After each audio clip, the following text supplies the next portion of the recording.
time in Parliament, as a country, we actually argued about this as a country. That is that should Singapore be a country that is always constantly pursuing more growth? But that actually sounds strange, right? That actually sounds strange, right? Like to some people, their mindset is like, huh?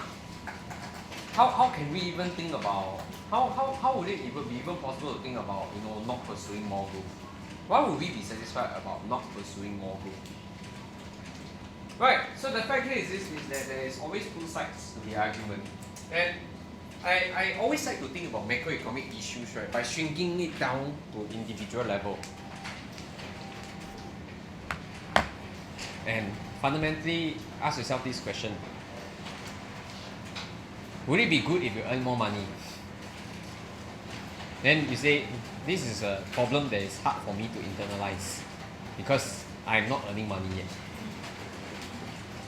But it's actually not that difficult for you to think about it. I guess I have to ask you this question. It will be a simpler question for you to internalize, for you to relate to. Would you like your parents to make more money? Wow, why so straightforward one? Why is the answer such a strong and quick yes?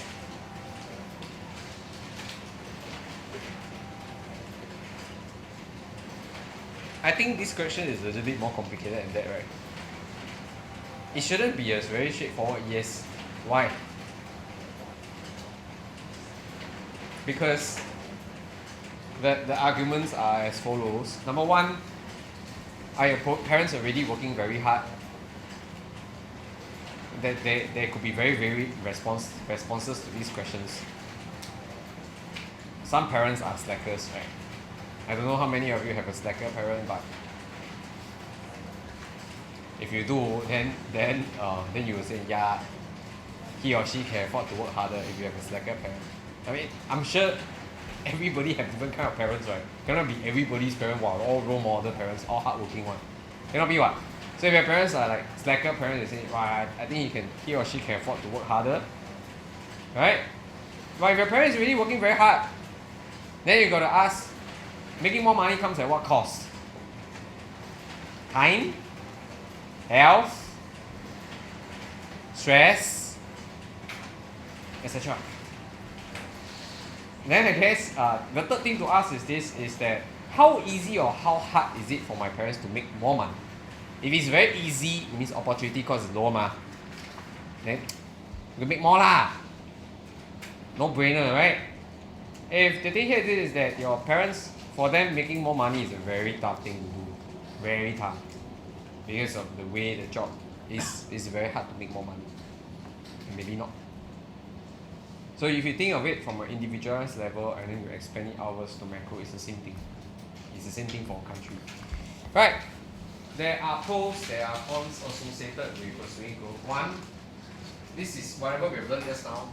More goods and services produce higher material standard of living, more tax revenue that the government can get. The government can use the tax revenue to do a lot of things, like building infrastructure.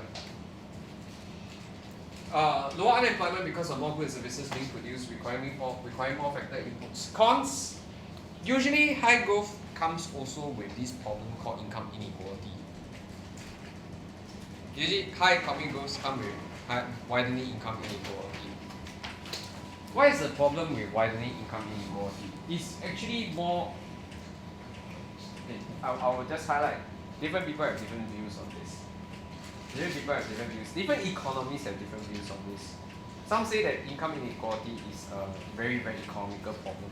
I'll say I don't think income inequality is an economics problem. I think income inequality is more of a social problem than an economics problem. Why? Do I have time? How many slides do I have left? Can I afford to elaborate? I don't think I can. So I don't think I can afford to elaborate, so I just shorten it. In general, right, the main problem with income inequality, right, is that people are unhappy when there's high income inequality because they look at people who have higher incomes than them, they feel that it's unfair. So they feel that it's unfair, there's social discontentment, and then it will lead to things like riots, unhappiness, political instability. Okay, so that's one con. Second con, higher growth usually comes with more pollution and harm to the environment. Look at China over the last 20-30 years. Significant amount of pollution to the environment because of the high growth that comes with it. The last point is, higher growth also generate more wants, which can worsen the scarcity situation. They say we have limited resources and unlimited wants, but what if the unlimited wants is still continuously expanding? Because as you earn more money, the things that you start to want become more also actually. Okay?